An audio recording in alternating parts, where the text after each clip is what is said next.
In the ancient Sanskrit texts of India, there are passages that have made physicists stop reading and read again more carefully, not because the language is unclear, but because what is described in specific physiological detail should not be there at all. The Mahabharata is one of the longest literary works ever produced in any language, nearly 10 times the combined length of Homer's epics.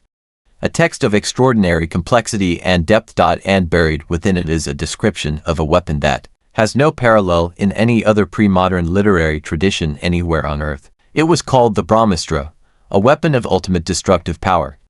Unleashed in the great battle at Kurukshetra, described not with the vague grandeur of myth, but with the precision that mythological imagination alone does not easily produce. A flash brighter than 10,000 suns. A column of smoke and fire rising into the sky, incandescent, total, absolute. The earth was scorched, the waters boiled. The trees stripped bare by a wave of heat moving faster than any wind. Everything within its radius was reduced to ash. But it is not the destruction that stops physicists cold. It is what came after. Bodies of survivors lost their hair and their nails. Skin lesions appeared in the days and weeks following the blast. The food in the region became poisonous. The water could not be drunk. Animals sickened and died. And the children of the survivors, in the generation that followed, were born deformed. Take those passages out of their ancient context. Put them in front of someone who has studied the medical literature of Hiroshima and Nagasaki. There is a very good chance they will not say ancient mythology. There is a very good chance they will say, this reads like a clinical account of acute radiation syndrome following a nuclear detonation. Hair loss, nail loss, skin lesions, radiation poisoning of the food and water supply, birth defects in subsequent generations. These are not general, not vague, not the natural vocabulary of ancient divine destruction. They are medically specific consequences of a specific physical process, the bombardment of living tissue by ionizing radiation. The Brahmastra was not alone in the Sanskrit arsenal. The text described dozens of divine weapons, the Agnyastra, the Varunastra, the Pashupatastra, each producing effects that defy the capabilities of any conventional ancient technology. The weapons are named, their operators are described. Their effects are catalogued with the matter-of-fact detail of a technical manual. The same tradition describes vimanas, flying craft, vehicles that move through the sky and beyond, described with propulsion systems, structural specifications, and flight characteristics that bear no resemblance to any technology the ancient world is supposed to have possessed. And yet the descriptions are specific, consistent, repeated across multiple texts. The Mahabharata is not alone. The Ramayana, the other great Sanskrit epic, also describes the Brahmastra. Also describes weapons whose aftermath effects should not exist in any purely mythological vocabulary. Two independent texts, the same impossible specificity. Written centuries apart, in the same tradition, describing the same things. Mainstream scholars treat these passages as literary invention. Mythological hyperbole, the kind of extreme divine weaponry that appears in the sacred literature of many cultures. This is a reasonable starting point. It deserves a fair hearing. But it does not deserve to be the end of the conversation. When ancient authors want to describe overwhelming destructive power, they describe scale and spectacle. Fire from the sky, lightning that levels armies, enemies swept away by divine winds. They do not describe what happens to the survivors 3 weeks later. That is not the vocabulary of mythological hyperbole. That is the vocabulary of witness. No other ancient mythological tradition, not Sumerian, not Egyptian, not Greek, not Norse, describes the specific physiological effects of radiation sickness when imagining a powerful weapon. Only the Sanskrit texts produce this particular, medically accurate combination of symptoms. That specificity is the problem that dismissal cannot make disappear. When the world's first nuclear bomb was detonated at Trinity in July 1945, J. Robert Oppenheimer, the physicist who led the Manhattan Project, did not reach for a modern text in the aftermath of that moment. He reached for the Mahabharata. He quoted the Bhagavad Gita, a text embedded within the Mahabharata itself. The words of Krishna on a battlefield of cosmic destruction. Now I am become death, the destroyer of worlds. Of all the literature available to him in that moment, he chose the ancient Indian epic. A man who had just witnessed the most destructive event in modern human history reached instinctively for a text thousands of years old. The connection between India and atomic theory runs deeper than one physicist's personal reading. India produced one of the world's earliest and most sophisticated atomic theories, centuries before the Greek tradition, is usually credited with similar ideas. The philosopher Kanada, whose name literally means particle eater, proposed around 600 BC that all matter is composed of indivisible particles called Anu. The Vaisheshika school he founded developed a detailed atomic cosmology, a framework for understanding the fundamental structure of physical reality that anticipated modern physics by more than 2,000 years. A civilization with this level of philosophical and scientific sophistication, producing advanced atomic theory centuries before the Common Era, is a civilization that may have understood the physical world in ways we have not yet fully credited. That context matters enormously when we read what the ancient texts describe. The Indus Valley Civilization flourished between approximately 2600 and 1900 BC. At its peak, it was one of the most sophisticated urban cultures on Earth, larger in geographic extent than contemporary Egypt or Mesopotamia. A civilization whose cities, trade networks, and organizational sophistication place it firmly in the first rank of ancient human achievement. Mohenjo Daro was one of its two great urban centers. A planned city of extraordinary scale, laid out on precise grids, with standardized construction, sophisticated public buildings, and a population that may have numbered in the tens of thousands. By any measure, one of the great cities of the ancient world. Beneath its streets ran a sewage and drainage system that would not be matched in the Western world for over 3,000 years. Standardized brick sizes used consistently across hundreds of miles of settlements. Unified weights and measures. Long-distance trade networks connecting the Indus Valley to Mesopotamia, Central Asia, and the Persian Gulf. Harappa was its twin, the second great city of the Indus Valley, hundreds of miles to the northeast. Same grid planning. Same standardized construction. Same sophisticated infrastructure. Two cities, separated by vast distance, built as if from a single shared blueprint by a civilization of remarkable organizational coherence. The Indus Valley people left behind a writing system, hundreds of inscriptions on seals, pottery, and copper tablets, despite decades of effort by the world's finest linguists and cryptographers. It has never been fully deciphered. Whatever they had to say, we cannot yet read it. That silence is its own kind of haunting. And then, around 1900 BC, it ended. No gradual decline, no prolonged military conflict, no obvious environmental catastrophe written clearly into the landscape. The cities were abandoned, the people dispersed. The writing disappeared, the standardized systems of trade and construction that had unified a civilization across thousands of miles simply stopped. What happened? The ruins of Mohenjo Daro offer no answer that everyone agrees upon. The undeciphered script cannot be questioned, and the explanation that mainstream archaeology has offered has never fully satisfied all of the researchers who have spent careers studying the evidence. In the destruction layer of Mohenjo Daro, researchers found human skeletons lying in the streets. Not buried, not arranged. Lying where they fell, in the postures of sudden, simultaneous, unexpected death. Some were found in small groups. Few appeared to have been holding one another at the moment everything ended. Forensic examination of the skeletal remains found no evidence of conventional warfare trauma. No sword cuts. No arrow wounds.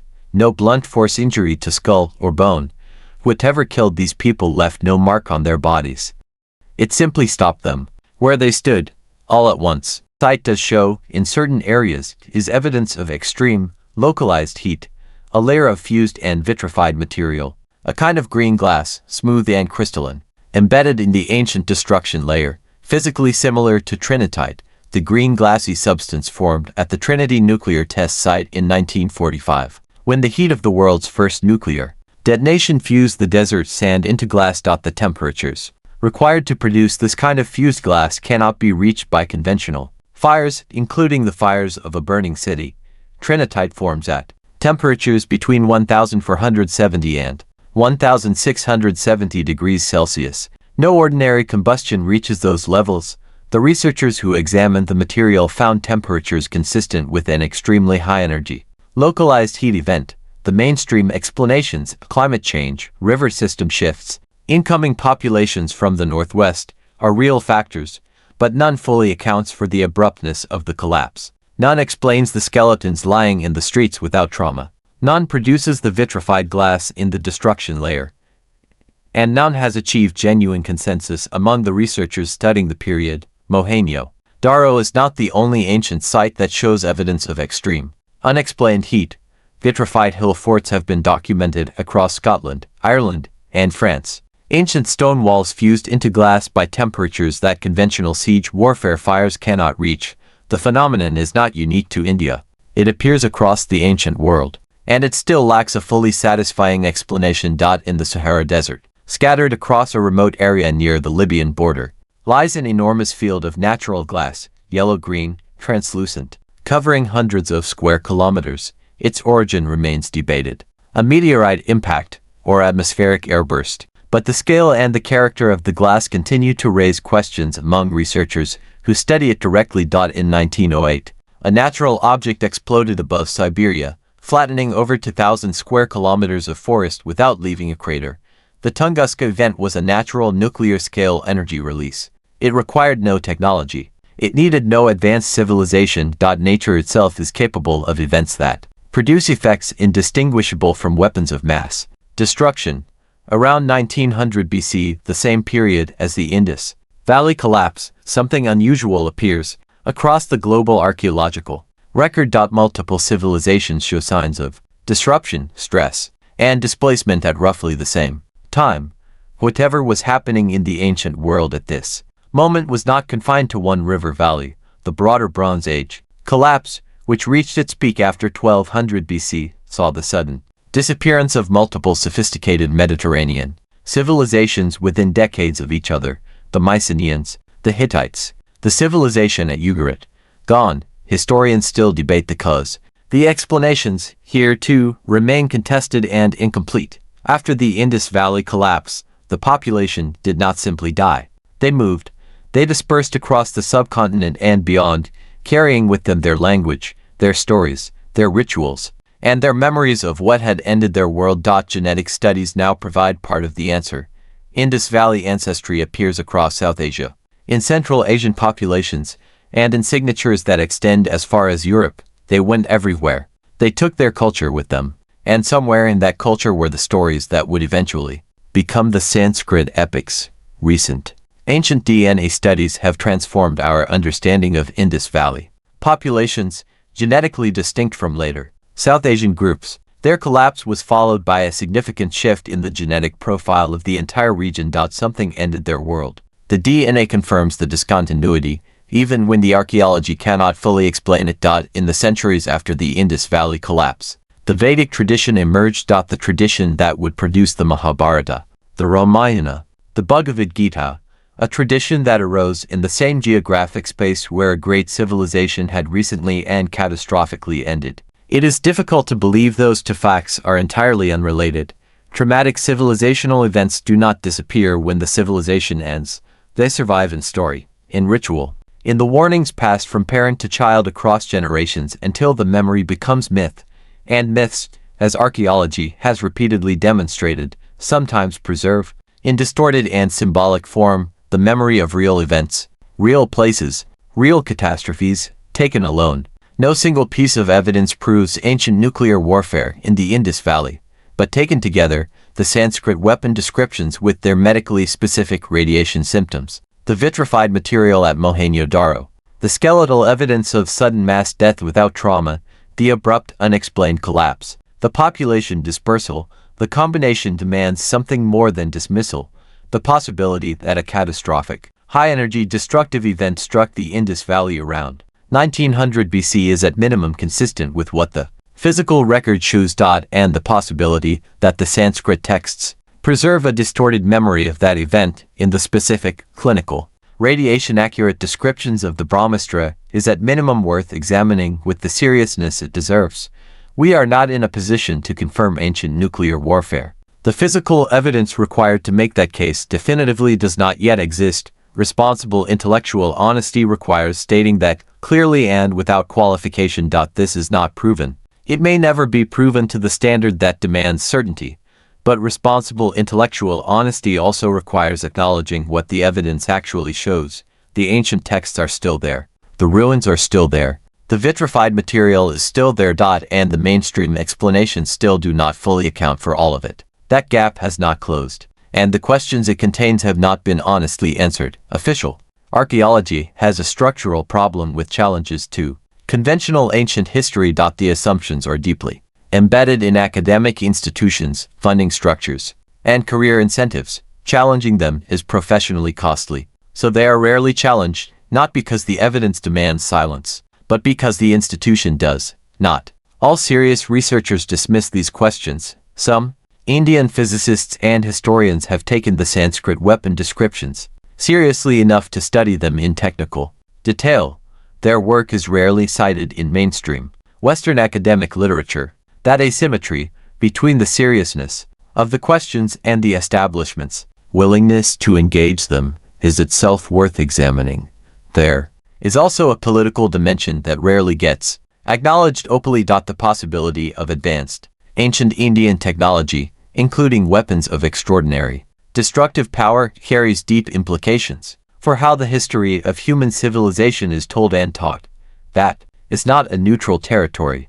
The stakes are not purely academic. Our standard model of ancient civilization assumes a linear progression from primitive to advanced. But the evidence, not just from India, but from sites and texts across the ancient world, suggests that the past was stranger, more capable, and more complex than the textbook version allows. Rethinking that model is not fringe thinking. It is the natural response to evidence that the model cannot explain. What happened in the ancient Indus Valley is a question that deserves answers more honest than the ones it has been given, not reflexive dismissal, not uncritical embrace of every alternative, but genuine, rigorous, open-minded inquiry, beginning from the only honest starting point. We do not fully know what happened, and the evidence suggests it may have been far more extraordinary than we have been willing to admit. For more ancient mysteries and hidden histories, stories buried beneath the surface of the official narrative, subscribe and keep exploring. Because sometimes the most disturbing discoveries are not the ones we fail to uncover, they are the ones we choose to ignore. Until next time, stay curious,